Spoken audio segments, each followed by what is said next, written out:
तो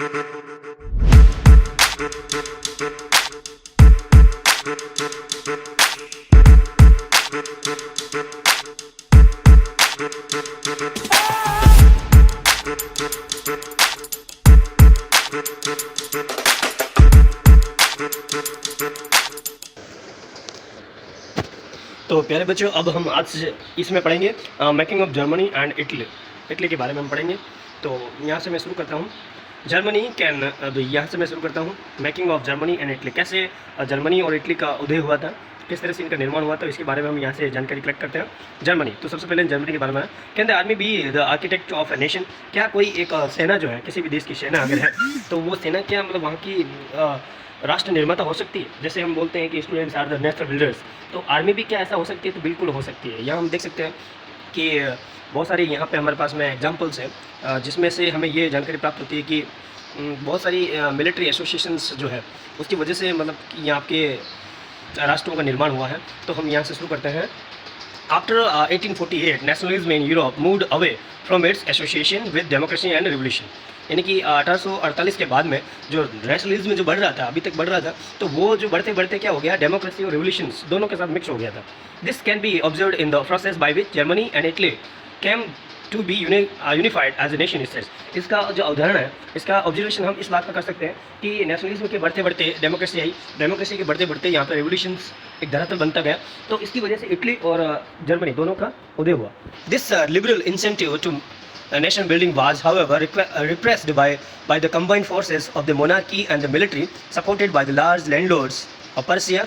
From then on, Persia took on the leadership of the movement for national unification. अब यहाँ हम देखते हैं कि जब भी कुछ चेंजेस होता है तो एक समाज का जो सेक्शन होता है तो वहाँ पे प्रोटेस्ट होता है। तो यहाँ पर भी सेम आलम यही रहा कि लिबरल जो इंसेंटिव यहाँ पे बढ़ रहे थे, उठ रहे थे, इमरजेंस हो रहा था। तो बहुत ज़्यादा मोनार्की जो पहले से ही एग्जिस्ट थी, तो वो और मिलिट्री अभी तक इनका अपोजिशन के रूप में प्रोटेस्ट कर रहे थे। लेकिन फिर भी मतलब आंधी अगर बड़ी हो तो तूफान को कैसे रोक सकती है, कितने भी, ये हम समझ सकते हैं। तो यहाँ पे पर्सिया जो है वो अभी भी इनके अपोजिट में था, लेकिन पर्सिया की वजह से हम देख सकते हैं कि इटली और जर्मनी का यूनिफिकेशन का एक बेस मिल गया उनको।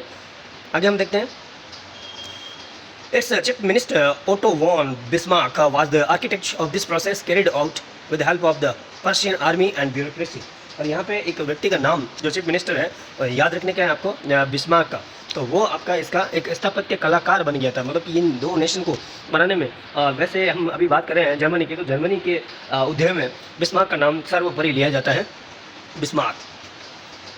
तो उसने क्या आर्मी और ब्यूरोक्रेसी की मदद के द्वारा इसका लीड किया था उसने। There 3 wars over 7 years with Austria, Denmark, France ended in Prussian victory and completed the process of unification. अब यहाँ पे 7 सालों तक कंटिन्यू 3 कांस्टेंट आपके वार हुए थे, किसके साथ में? ऑस्ट्रिया, डेनमार्क, फ्रांस के साथ में। तो यहाँ हुआ और इसमें फाइनली जो है पर्शिया वो विक्ट्री के रूप में कन्वर्ट हुआ और यूनिफिकेशन के जो प्रोसेस है इस तरह से हम देख सकते हैं कि खत्म सा हो गया। इन जनवरी 1871 the Persian king William first was proclaimed German emperor in a ceremony held at Versailles. तो वर्साई की जो वर्साई जो है थी वहाँ पे एक स्टेज था, एक लोकेशन थी तो जर्मनी में। तो वहाँ पे आपके विलियम फर्स्ट को जो है वो जर्मन एम्परर के रूप में 1871 जनवरी 1871 में पर्शियन किंग विलियम फर्स्ट को वहाँ के एम्परर घोषित कर दिया गया। On the bitterly called morning of 18 January 1871 an assembly comprising the princes of the German states, representative of the army, important Persian ministers including the chief minister Otto von Bismarck, gathered in the unheated hall of mirrors in the palace of Versailles to proclaim the new German empire headed by Kaiser William I of the Persia. The nation building process in Germany had demonstrated the dominance of Persian state power. The new state placed a strong emphasis on modernizing the currency, banking, legal and judicial system in Germany. Persian measures and practices often became a model for the rest of the Germany. अब यहाँ पे Persia का नाम बहुत ज़्यादा हम देख सकते हैं कि पर्शिया की वजह से जर्मनी यूनिफिकेशन हुआ है आपका। आगे हम देखते हैं इटली का, तो किस तरह से इटली का अभ्युदय हुआ है। Like Germany, Italy too had a long history of political fragmentations. Italians were scattered over several dynastic states as well as the multinational Habsburg Empire. During the middle of the 19th century, Italy was divided into 7 states. Italy जो है वो आपके 19th century के middle में 7 बड़े बड़े states में divide थी, of which one was Sardinia, Piedmont was ruled by Italian princely houses. अब यहाँ पे हम देख सकते हैं जो 7 भाग थे उसमें सर्डिनिया और पिडमोंट जो है वो आपके इटालियन प्रिंसली जो हाउसेस थे उनके द्वारा रूल किया जाता था। नॉर्थ का जो हिस्सा था इटली का was under the control of Austrian Habsburg. The centre was ruled by the pop, और जो सेंटर था इटली का वो पॉप के द्वारा रूल किया जाता था। And the southern part of this Italy were under the control of domination of bourbon Kings of the Spain. और स्पेन के बर्बन जो किंग्स थे, एक डायनेस्टी बर्बन, तो उनके द्वारा आप देख सकते हो कि इटली जो है यहाँ पे इसका नहीं दिया हुआ है, लेकिन चलिए कोई बात नहीं, नहीं दिया हुआ है तो हम समझ सकते हैं बराबर बच्चों। यहाँ पे हो सकता है, यस ऑफकोर्स ये रहा, यहाँ पे एक देख सकते हैं हम, ये आपका इटली है, ठीक है, ये आपका इटली है, ये आपके साथ ऐसे अलग अलग आपके डिवीज़न इसमें हुआ था। आगे हम बढ़ते हैं बच्चों।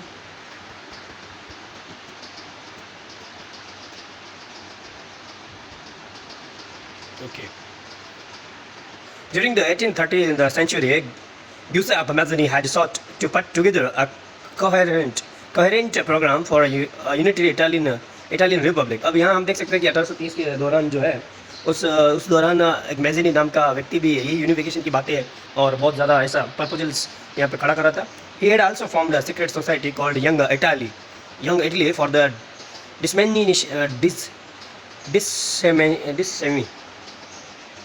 dissemination of his goals. The future of revolutionary uprising both in 1831 and 1848 meant that the mantle now fell on Sardinia Piedmont under its ruler King Victor Emmanuel II to unify the Italian states through war। अब यहाँ पे जो वहाँ हमने Bismarck का नाम देखा था, यहाँ पे नाम देखेंगे हम, जो किंग था विक्टर इमानुएल सेकंड का, ठीक है। In the eyes of the ruling elites of this region, a united Italy offered them the possibility of economic development and political dominance। Chief Minister Cavour, who had led the movement to unify the regions of Italy, was neither a revolutionary nor a democrat। यहाँ हम देख सकते हैं कि यहाँ पे जो आपका चीफ मिनिस्टर था वो कैवूर था, तो वो ना ही एक रिवोल्यूशनरी क्रांतिकारी था और ना ही मतलब लोकतंत्र के प्रति उदारवाद ऐसा कुछ था वो, लेकिन फिर भी उसने जो है इटली का यूनिफिकेशन करने में बहुत बड़ी अपना कंट्रीब्यूशन प्रोवाइड किया था। Like many other wealthy and educated members of the Italian elite, he spoke French much better than he did Italian. बराबर, अब इटली से बिलोंग करता था लेकिन इटालियन जो लैंग्वेज जो है वो कम यूज़ करता था, लेकिन फ्रेंच बोलता था। Apart from regular troops, a large number of armed volunteers under the leadership of Giuseppe Garibaldi joined the fray. अब यहाँ पे एक और व्यक्ति का नाम आता है गैरिबाल्डी का, तो उसके साथ साथ में बहुत ज़्यादा लोग जो है ट्रुप्स और आर्मेड फोर्सेज वॉलंटियरली ज्वाइन हो चुके थे इटली के यूनिफिकेशन में। तो गैरिबाल्डी का नाम भी हम देख सकते हैं कि इटली यूनिफिकेशन में आता है। ये आपका इटली का हम देख सकते हैं 7 स्टेट्स में ये डिवाइड था। ओके, तो यहाँ हम देख सकते हैं सदन में हम देख सकते हैं कि किंगडम ऑफ बोथ सिसली की जो है यहाँ पे सिसली 2 भागों में डिवाइड है, बराबर। तो इस तरह से आगे बढ़ते हैं हम लोग। In 1861 Victor Emmanuel second was proclaimed king of united Italy. 1861 में यहाँ पे इटली का यूनिफिकेशन का जो प्रोसेस चल रहा था उस दौरान ही एमानुएल सेकंड को वहाँ का राजा घोषित कर दिया गया। However much of the Italian population among whom rates of illiteracy were very high remained blissfully unaware of liberal nationalist ideology. अब यहाँ की जनता जो थी वो अभी भी इलिटरेट थी, तो उनको ज़्यादा कुछ यहाँ हम देख सकते हैं कुछ प्रभाव नहीं पड़ा था। The strange case of Britain, अब यहाँ हम देख सकते हैं कि अभी हमने देखा इटली यूनिफिकेशन और आपका जर्मन यूनिफिकेशन। अब हम देखते हैं कि किस तरह से मतलब आपके यहाँ ब्रिटेन में भी कुछ कंसेप्ट के बारे में हम बातचीत करते हैं कि कैसे ब्रिटेन का अभिवृद्धि हुआ था। The model of the nation और nation state, some scholars have argued is Great Britain. यहाँ पे हम देख सकते हैं कि बहुत सारे स्टेट्स का यहाँ पे अगर उदाहरण मिलता है तो सबसे पहले बहुत सारे जो हिस्टोरियन हैं तो वो इटली का नाम लेते हैं, ब्रिटेन का नाम लेते हैं। तो ब्रिटेन में क्या ऐसा हुआ था, तो हम पढ़ते हैं nation state was not the result of a sudden appear और रेवोल्यूशन। तो ब्रिटेन जो है वो अब हम देख सकते हैं कि यहाँ पे कोई रिवोल्यूशन कोई वजह नहीं रहा कि ब्रिटेन कैसे बना। It was the result of a long drown out process, और लेकिन ये यहाँ पे एक बहुत ही लंबी प्रक्रिया का हिस्सा है। There were no British nation prior to 18th century के शुरुआती दौर में किसी भी प्रकार का ब्रिटिश नेशन अभी तक नहीं था।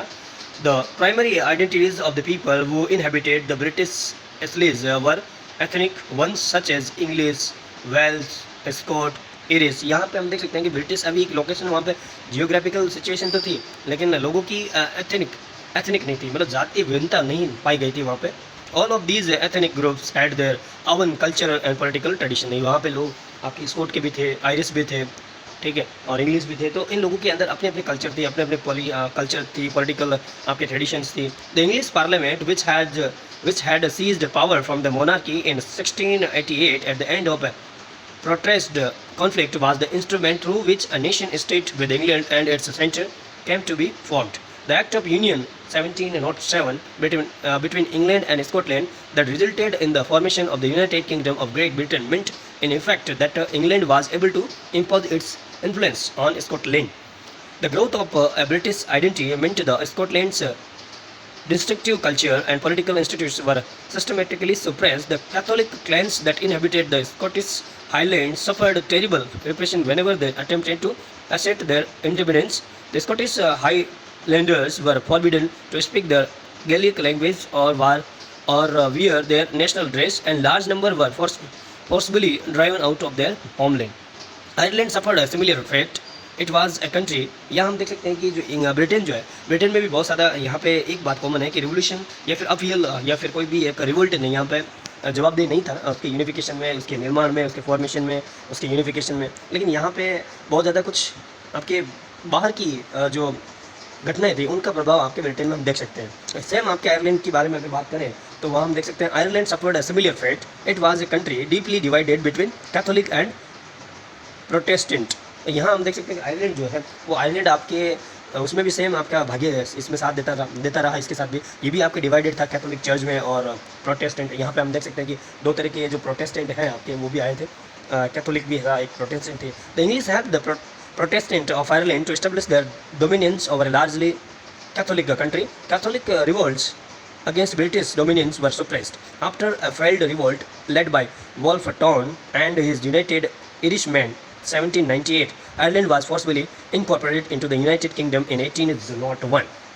देखा तो यहाँ पे आयरलैंड को भी यूनाइटेड किंगडम में शामिल कर लिया गया। A new British nation was formed through the propagation of a dominant English culture. The symbols of the new Britain, the British flag, Union Jack, the national anthem, God Save Our Noble King, etc. have been included in its formation of the Britain. तो Britain के निर्माण में इस तरह से आपकी भूमिकाएं रही हैं। अब हम आगे देखते हैं बच्चों, विजुअलाइजिंग द नेशन, कैसे विजुअलाइजेशन कर सकते हैं हमें किसी भी नेशन को, तो हमारे नेक्स्ट वीडियो में हम देखेंगे। So thank you all, bye bye, take care.